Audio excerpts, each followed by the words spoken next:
My own position, I don't feel like either party has done a good job on this. But I do think that the bipartisan border security and immigration deal would have moved the needle in a measurable way.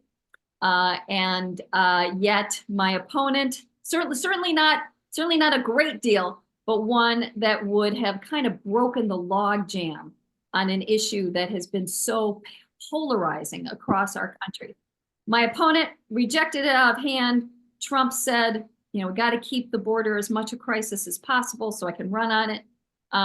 So he didn't give it a second look. Issues of water are really, really important. Climate change. We've been dealing with weeks of triple-digit temperatures here. And that corresponds with my background as an environmental attorney. Really, Arizona should be the solar, Persian Gulf of solar, but we're not. And this is something that is so important to our future, to Arizona, to our country, to the world. And it's something that Arizona should be a leader on. So these are all top issues in this race. My opponent has either sided with the far right on these issues or basically done nothing on them. Being an advocate for education, for bringing down prices for families, for working on, you know, good quality jobs, union jobs for families. These are all really high priorities for me. So far, we actually just put out our most recent fundraising numbers. We've doubled what my opponent made during this last quarter. That has allowed us to really have a very strong campaign. It's been very much grassroots driven with a just really, really strong field campaign out there. But we've also been able to supplement it by, you know, a strong media campaign as well. So we are a battleground district in a battleground state. Literally this district, the turnout that we are able to get in this district could be the edge that we need to get Kamala and Tim elected as our next president and vice president. It could be the turnout that we need in order to hold the Senate. Ruben Gallego is running for Senate here. It could be electing me, could be one of the seats, the 4 seats that we need to flip the US House. And it could also be key to a very important win here on the state level of flipping our Arizona legislature, which is also very, very closely divided. We just need two members and both houses to flip that. So I want to thank everybody for what you've done for our campaign already. It's just been an incredible boost by people all over the country that are associated with Swing Left. And I'm just very, very proud to be in this position of running for this seat. And we are cautiously optimistic about what's going to happen on November 5th. Thank you for that. And if anybody has any questions, please put it in chat for Kristen. But so Arizona has 11 electoral votes, and you spoke a little bit about the Senate race. There's another congressional race in Arizona that is flippable as well. And you talked about how important it is to flip and how close it is for the state Senate and the state ledge. You know, a group of us just recently took a trip to Tucson to help you out, but we have a lot of people on this call, and many of them are eager to go either to Maricopa County or to Tucson again. Could you let us know some good ways that we can plug in to help Arizona?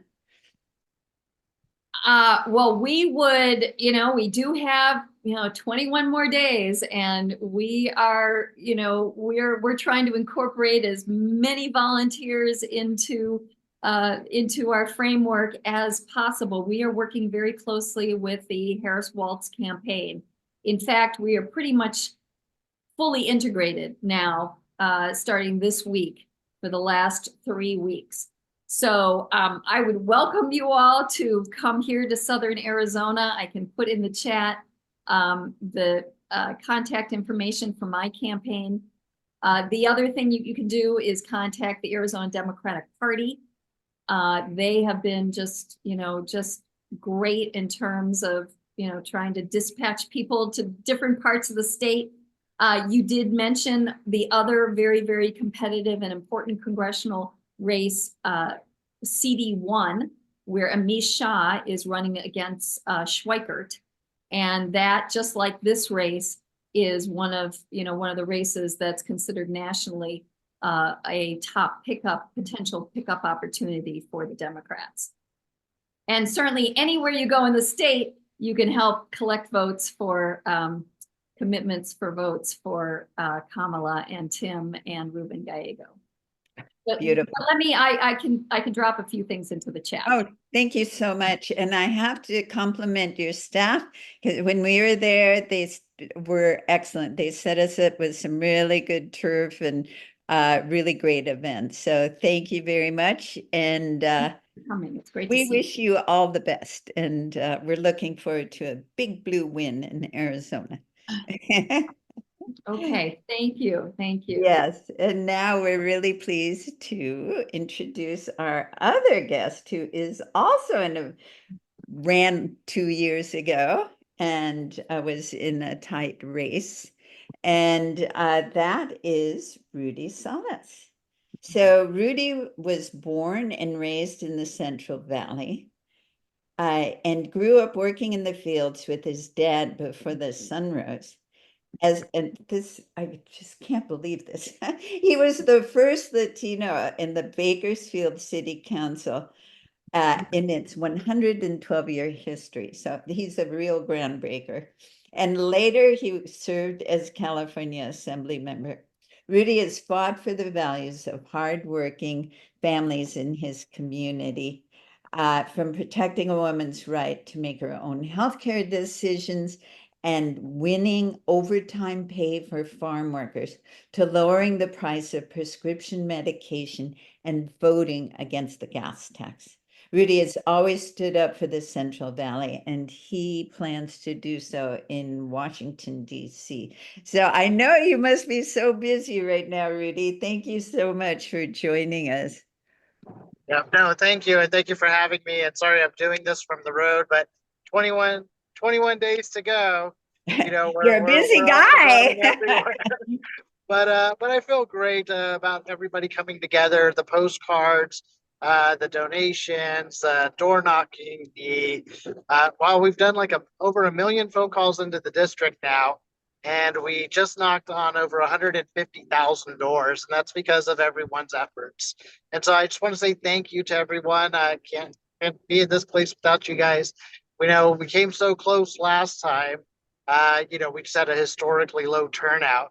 But I feel good about our prospects this time. I hope we're going to have a big blue wave across the country. I hope people really understand like what's really important for these races, especially for these. I say there's battleground states, but there's also battleground districts, right? And we have several of them here in California. But more than anything, just thank you. Appreciate the efforts. 21 days. I tell people we can't let the enthusiasm run out. We got to make sure that we carry this momentum all the way into November 5th. And that means doing just a little bit more. I tell people do a little bit more, worry a little less. So do one more postcard, one more phone call, one more door knock, one more donation. And that way we don't have so much to worry about on November 5th, knowing that we left it all out in the field. We left it all out there for us to make sure that we're protecting our democracy. Some of the things you talked about, a woman's choice, is paramount to those freedoms, but healthcare and making sure that life's a little bit easier for everyday Americans and achieving the American dream. But happy to answer any questions. But more than anything, I just want to express my gratitude and say thank you for everything that you guys have done to get us to this point. And we got to make sure we don't let up. We got to continue all the way through 21 days until Election Day, and let's get it done. So thank you very much. Thank you, Rudy. So we're really interested in how we can plug in and help your campaign. Some S. Lake, I don't know her first name, but she's really interested in reaching out to Spanish speakers in your district. How would she or he be able to do that? Yeah, so this is the most Latino district in California now after redistricting. I tell people this is a home of Cesar Chavez and Dolores Huerta. And, you talked about me becoming the first Latino on the Bakersfield City Council in 112 years. We're trying to make history again by becoming the first Latino Congress member from the Grapevine all the way up to Sacramento. And so, but if you want to plug in, the best way is, our website's rudysalas.com. Kyle's my campaign manager, so KYLE at rudysalas.com. Phone number for the campaign and for me, 661-375-RUDY, which is 7839. So any of those ways is a great way. But yeah, I tell people, even if you can't come down and door knock, because I know it's difficult for some people, even though we have the carpools and the vans and we do the hotels. But the other thing is just doing phone calls, right? I have so many people that call, they say they do laundry on the weekend and they'll make phone calls while they're doing their laundry. Those types of things obviously help, especially when it comes down to just a handful of votes in every precinct, in every neighborhood. That can be the difference. And so those are definitely different ways to get involved. And I appreciate you asking that. Yes. So just one more question for you, Rudy. I know you're on the go here. How would you say because you had 2 different years of running a campaign. How would you say this year is different than 2 years ago? It seems really a strong campaign you're running this time around. Yeah, last time we had that historically low turnout.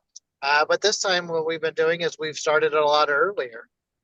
We've been at it since last year. I think that's why you see us at over 150,000 doors already. We're hoping to get to 200,000 by election day, right? Over 1 million phone calls into the district. But I think it's really everybody paying attention even so much sooner this time about the election and understanding what these seats mean, winning these red to blue seats, winning these seats that control the House, and just how vitally important that is, whether that's, freedom for women, or whether that's healthcare, or whether it's making housing more affordable, or the environment. It's all of these things that matter to so many people. And I tell people, look, I am hoping for a big blue wave. We're working hard. We're pushing hard. But if, God forbid, that other guy, the other side, wins the White House, we got to make sure we win the House to be that line in the sand for democracy.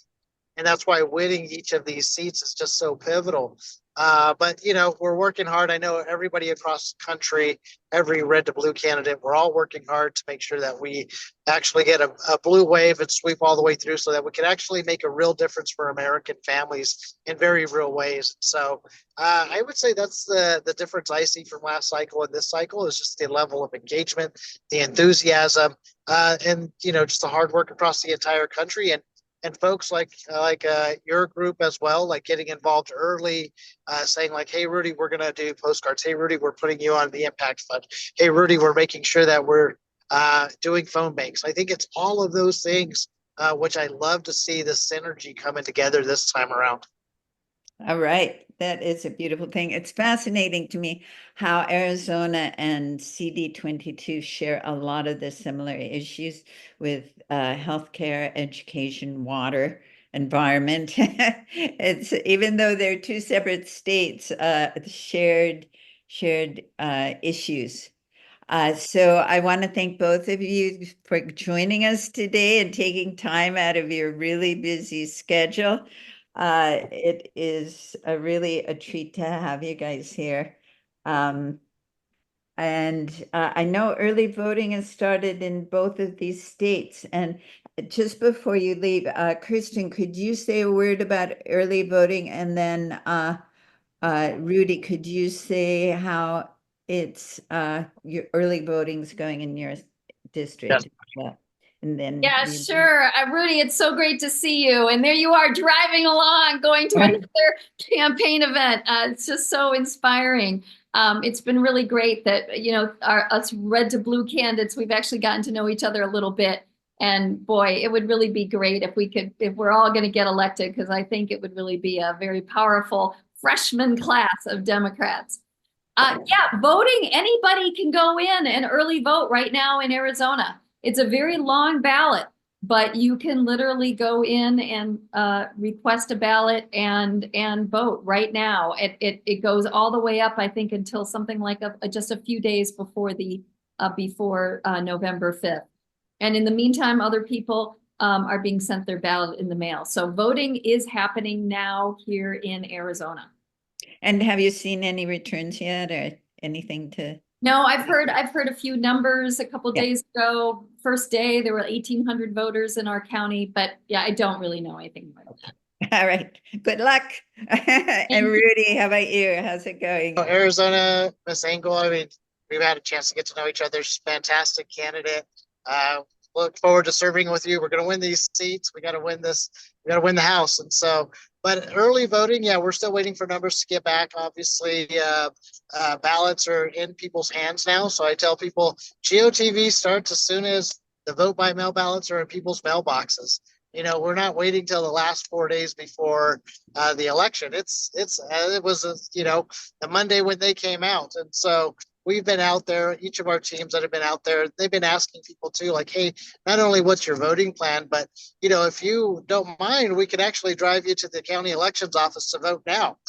Right. And let's just get that done. I mean, why are we waiting till the last 4 days? Let's get people into the polls, turn in those ballots, or help them answer any questions that they have. Because a lot of times it's not about the candidates, it's about the ballot measures. And so, we walk them through that. That way they fill it out and get those ballots turned in. But we're doing everything that we can to make sure that we're increasing turnout, especially in these seats where turnout is just so critical.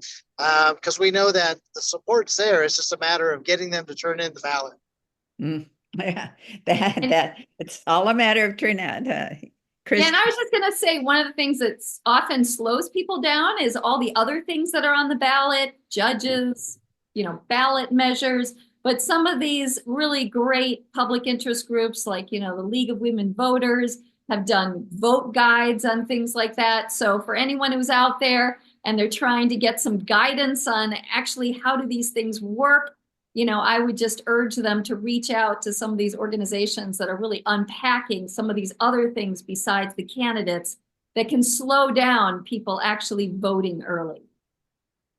Yeah, the Blue Voter Guide is something that we recommend. And also in California, the California Democratic Party has a voter guide as well.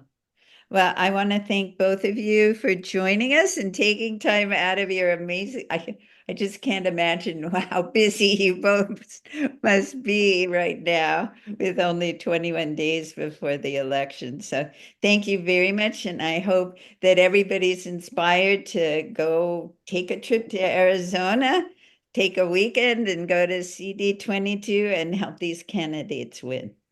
All right. Thank you. So winning seems simple. All we have to do is make sure every Democrat in the country votes. My mother's volunteered for her local Democratic Party in Pennsylvania. They have a list of registered Democrats in their precinct, and they get updated lists of who's voted already. They call the people who have not voted, they visit them and basically chase them down to be sure they turn in their ballots. They pride themselves on getting 100% turnout for the Democrats in their precinct. So that's what's going on now at the national level. We're part of a huge turnout machine that's been running for months. Until now, we've been registering Democrats, making phone calls and knocking on doors to identify supporters, listening to voters, and removing non-supporters, wrong numbers, and bad addresses from lists. Now we know who our people are, and we want every one of them to vote. We're shifting this progressive election machine into high gear. We want people to vote now when they can. That's for several reasons. One is to build a massive Democratic turnout story to exert peer pressure on Democrats who have yet to vote. Another is to demoralize our opposition and to make it harder for MAGA to claim the election was stolen when they lose. Also, we must continually shrink the list of people who haven't voted so that we can focus on them. The campaigns update their lists constantly. Once someone votes, they are removed from call lists so volunteers can chase down the more elusive Democrats. That's why Simon Rosenberg says, we can win this election in October and again on Election Day. So now we're going to tell you about our phone banks and canvases and how you can help power our nationwide massive voter turnout effort. And Judith, oh, sorry, Laura. Laura, you're on now. I'm wearing my t-shirt that has all of our activities on it. It's write and call and knock and vote and win. So I'm going to start with talking about phone banks. There are now in-person phone banks. So we've been phone banking virtually from your home on Zoom all year. But the Democratic Volunteer Center, a longtime Democratic organizing group, has a temporary space right on the border in Palo Alto and Mountain View, and they also have in-person phone banking. So I think they had me do this slide because I find the virtual phone banking from home a little like technically confusing. You have to toggle back and forth, and I've logged myself out of the dialer when I didn't mean to. So I was actually at the Democratic Volunteer Center on Sunday, and I listened in to some of the phone banks and watched them use the technology. And every time someone has a conversation where the person says, okay, I'm voting, this is what I'm doing, they ring a bell, and then the whole place claps. And it was actually really quite a bit of fun. My hands got tired from doing the clapping as I was sitting there with the writing letters.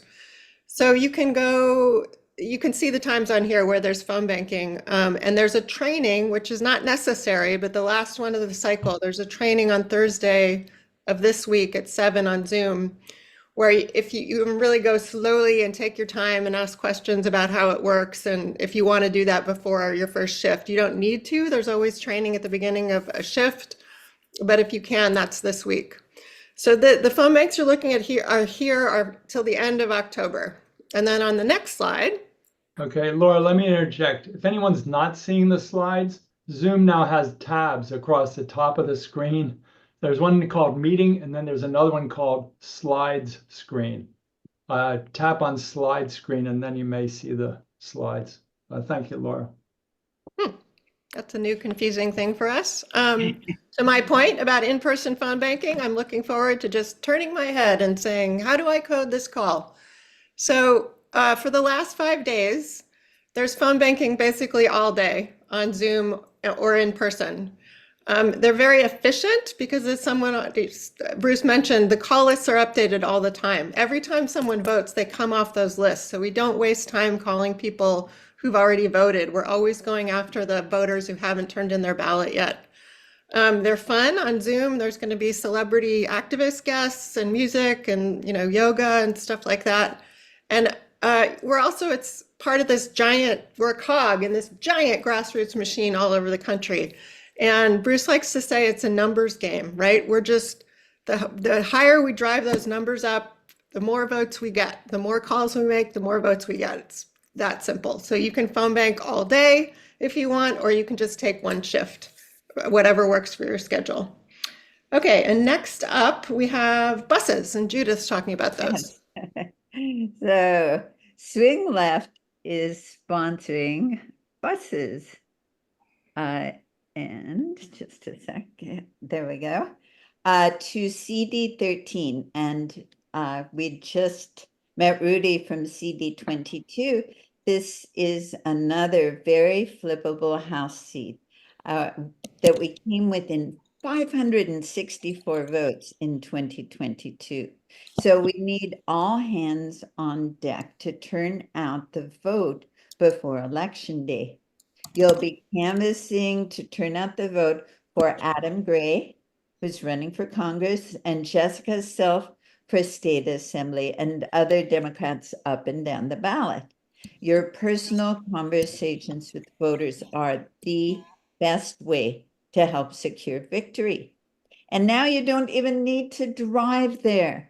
We have 3 buses leaving from San Francisco at 9 a.m. for Modesto. 2 will make a stop on the peninsula, and 1 is heading from San Francisco to Oakland. We'll knock on doors from 12 to 6 p.m. and then head back either to the peninsula or Oakland and San Francisco with an arrival time around 8 p.m. The drive takes approximately 2 hours each way, and we're happy to report that there are bathrooms on the bus. You'll also have snacks and water available as well as training. So we'll have a very complete training on the bus, and you'll receive additional training at the campaign office upon your arrival.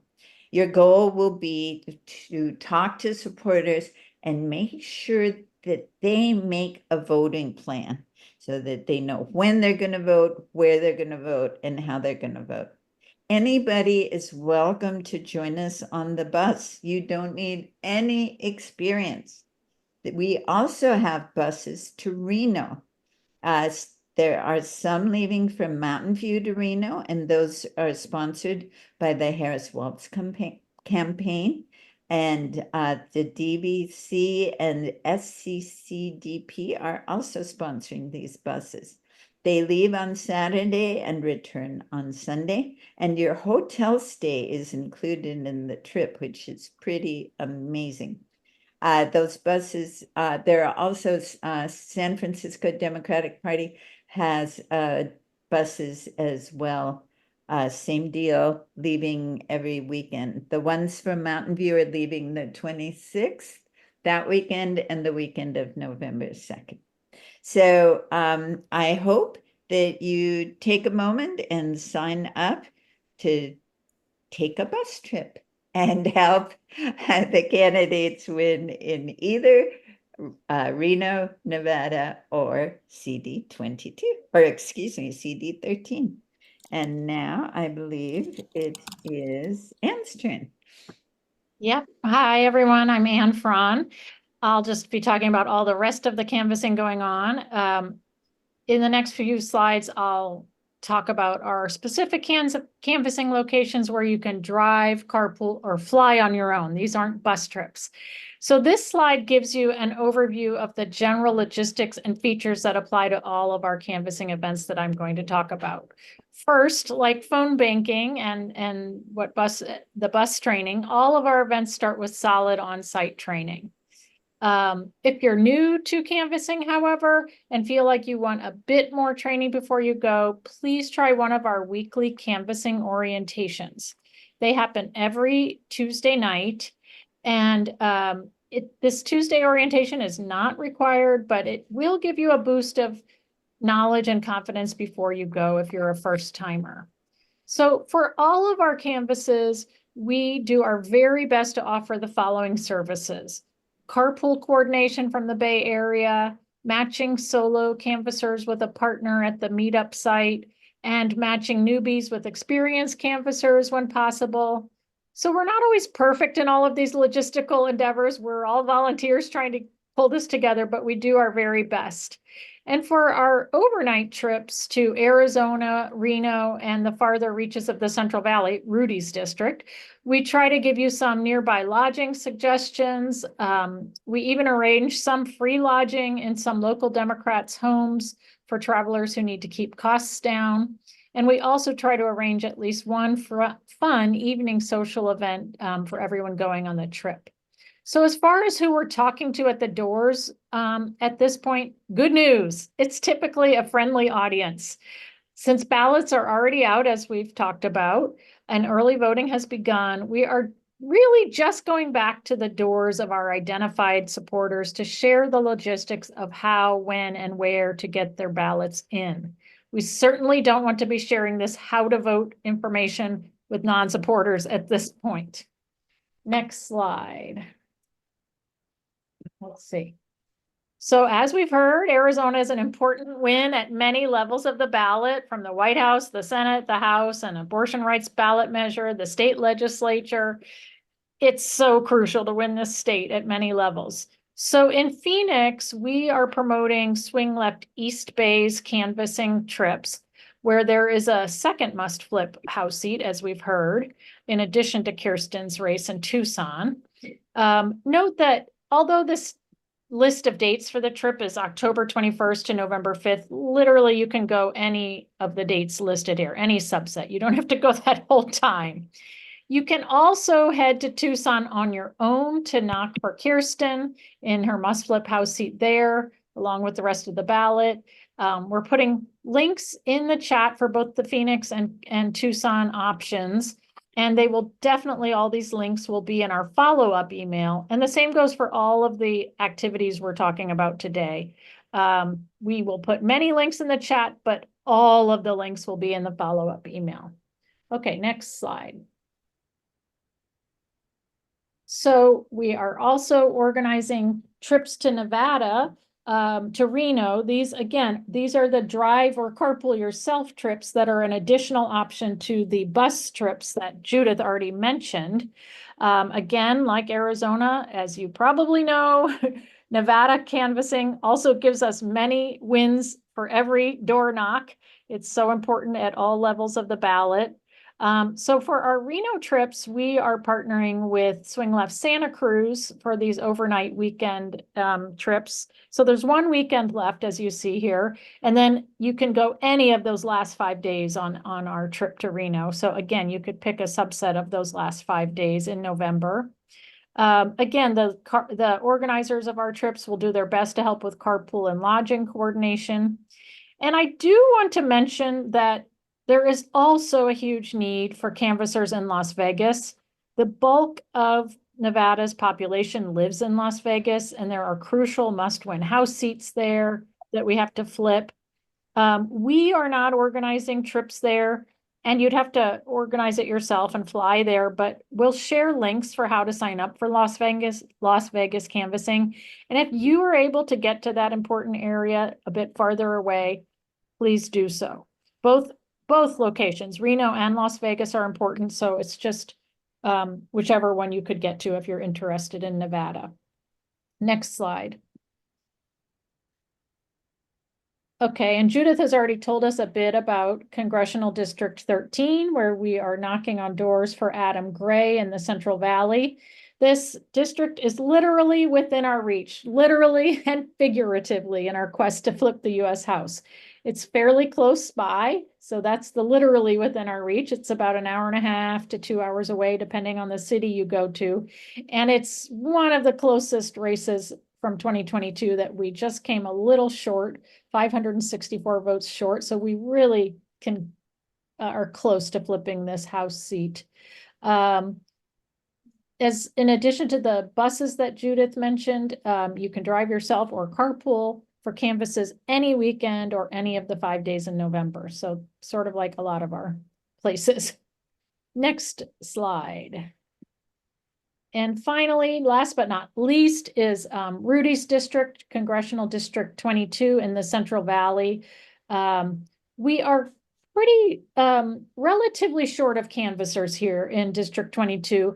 And that's just because it's just a bit farther than the other districts that are close to the Bay Area, the swingable districts like 13, or the other swingable districts that are close to LA. So it's harder for people to get to. But if you can spare 2 to 3 days over a weekend or any of those last 5 days, we really hope you'll consider a trip to this district. As Rudy so eloquently and enthusiastically mentioned, he came very close last time. It really came down to a lack of turnout, and we can turn out those voters. So hopefully people will consider going there for a good 2 to 3 days or whatever you can. I do want to point out there's a bonus in this district that we have stipends available to canvassers who might need them for travel. And again, just to close out on canvassing, all of the links for all of our canvasses will be in our follow-up email in the next few days. All right, over to Laura again for letters. Okay, so letters. If you're new to this, letters are, most people seem to know about postcards, but letters are the same idea. It's a get out the vote letter. We send them to people who are unlikely to vote, but very likely to vote for Democrats if they do cast a ballot.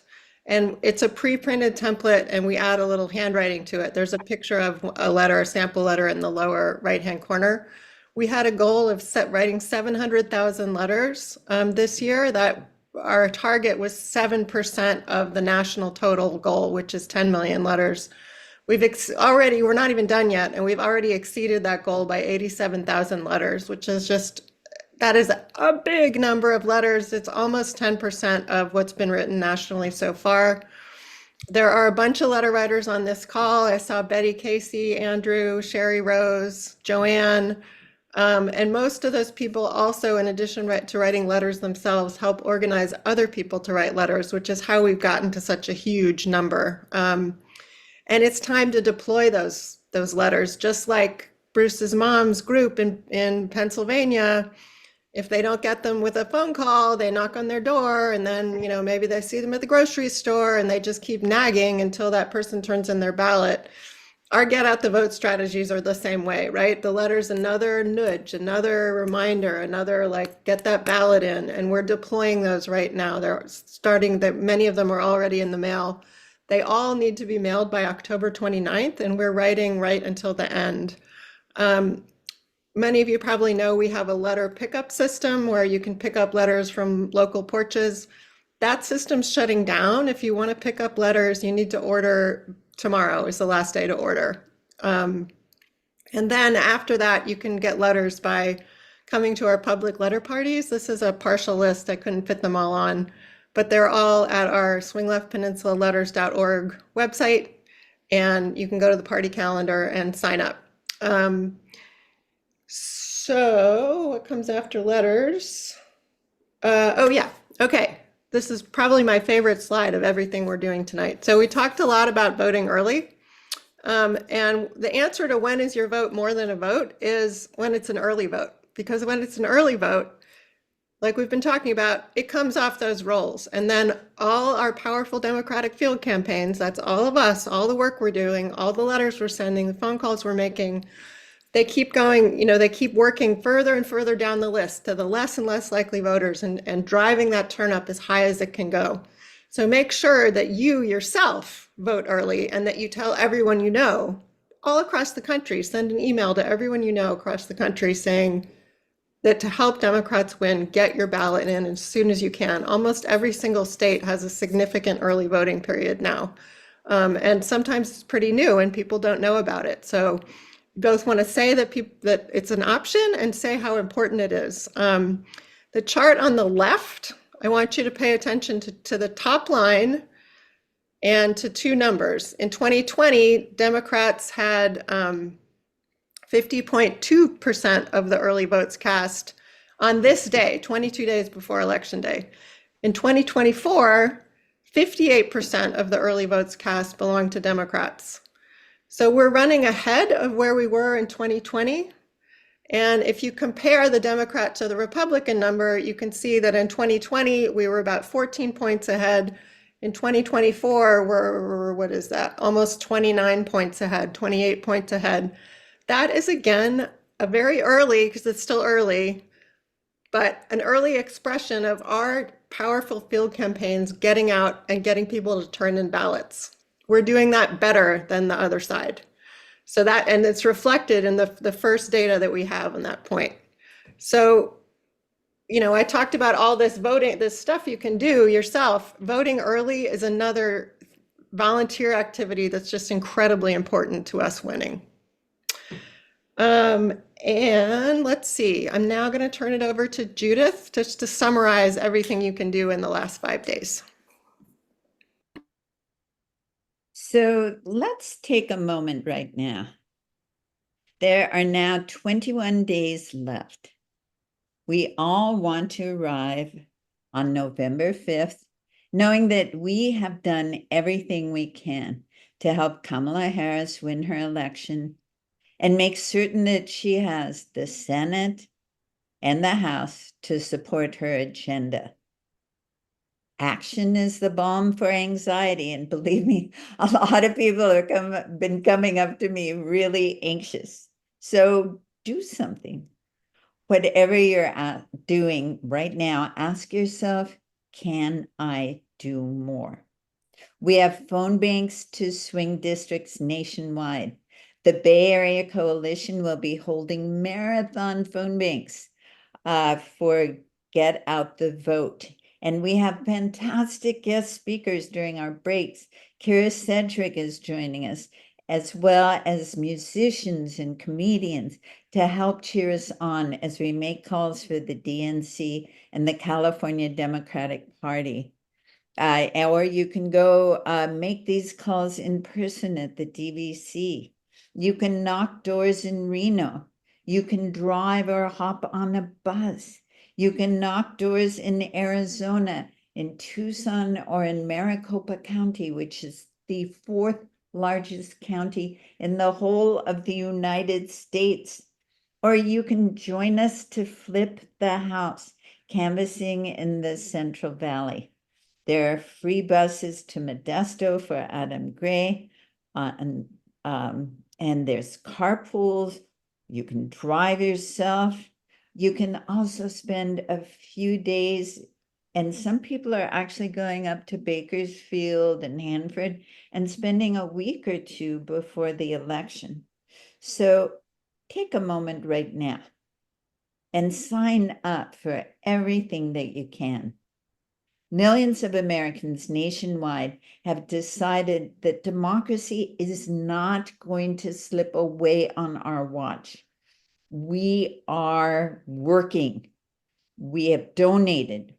We have info warriored. I don't know if that is a verb. We have postcarded. We have canvassed, texted, and phone banked. Our superpower is all of you. We have built a really powerful grassroots. And now, my friends, we need to take these muscles, these capacities, and supercharge them. This work that we are doing is more important than ever before. Take time off work, get a babysitter, bring the whole family, and don't forget to bring your friends too. When we reach the finish line, we want to look back and say with satisfaction, I did not sit this out. I did everything I could. We're looking forward to seeing you in the field. And thank you for all that you have done and all that you are going to be doing. Laura. Give a little round of applause. Thank you, Judith. That was really great. We finished a little early with our the formal part of our meeting. So it's not rude. If you want to log off now, go right ahead. We don't have any more items on our agenda, but the leadership will stick around. We're happy to take questions or just anything you want to talk about.